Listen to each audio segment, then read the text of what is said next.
Best way to build your team in front office football is through the annual amateur draft.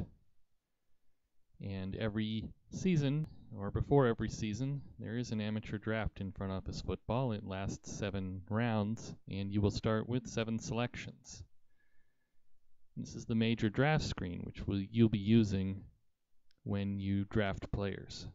You can take a look at the draft order here. In this case, we're Denver, and we're drafting 7th overall. And because we had the same record as the team that's drafting 6th last season, we're interchanging our draft position with them each round.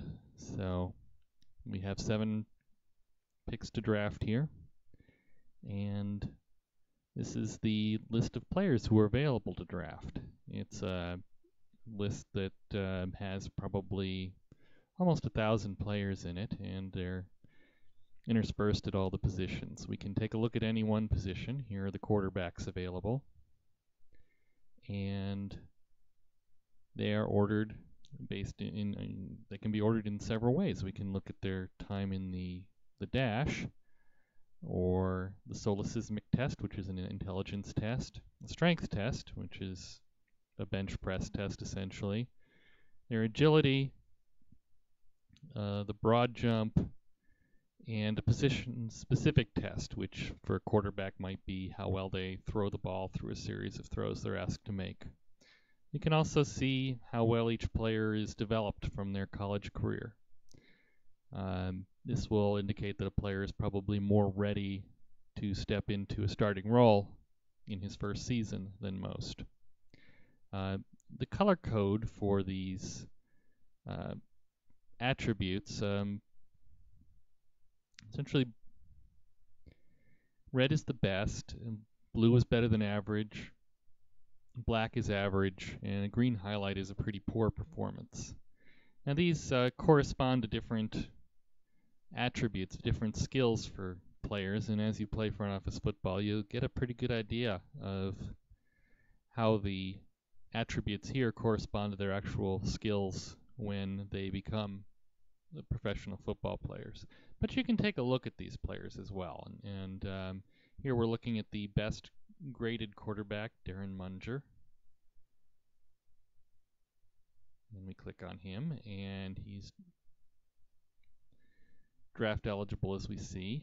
You can see he's from New Orleans originally. He went to Miami of Ohio, and we get a very general idea of his skill ratings. These are a lot less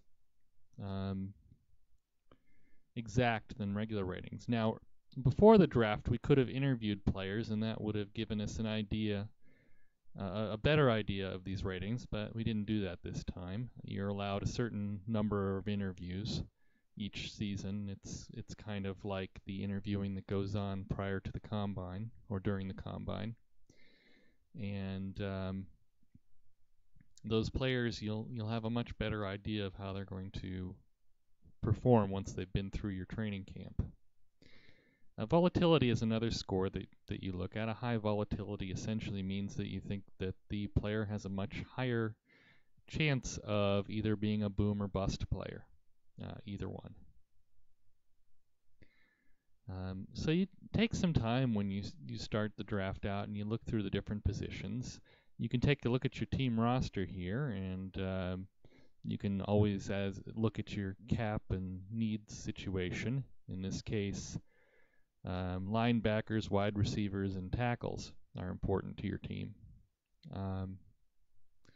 So you can start the draft, and that will have the computer will start to make selections for other teams, and we'll go to the any skill department here, and you see the picks coming through. The adjusted draft grade is adjusted for the position, so those players will tend to go first, the players who have the highest adjusted draft rating. Now, if you see a player has no ratings for the skill tests during the combine, that means that that player elected not to do some or all of the tests during the combine. You have to judge for yourself whether that means they're hiding something, or maybe they're just really good and they didn't want to bother. Also, some positions, like the lineman, do not have a position-specific test. So we see now we're on the clock.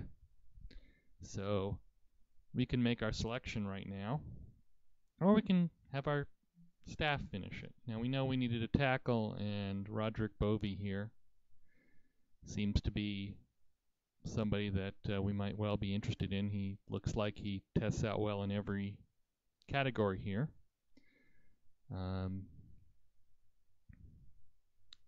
So we might well want to select him, or we might want to just look into other positions. Maybe we have somebody we identified before the draft that we really wanted to target. In this case, let's have the staff make the selection and see what they do. And you can see the simulation is moving forward again.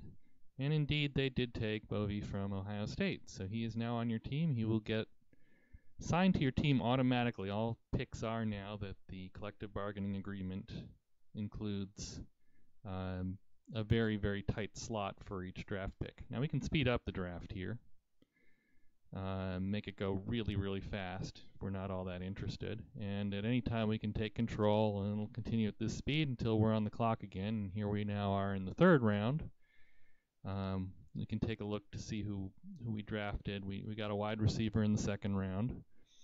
So maybe we're looking for a linebacker this time.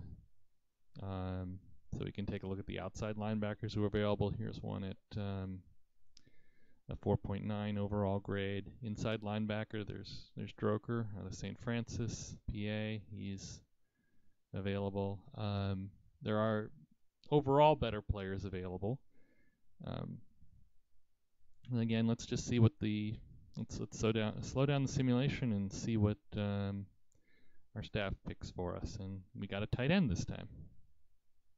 So that probably was a position of need. Or maybe it was just the best player available.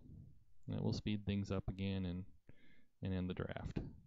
So you can go as fast as you want or as slow as you want through it. The draft is really a highlight of the game for many people, and you can get a lot out of it. It can seem overwhelming at first because you never know what's going to happen with your players, but in the end, it's a big part of the game, and learning it is something that gives you a really good feeling when you've played the game a long time.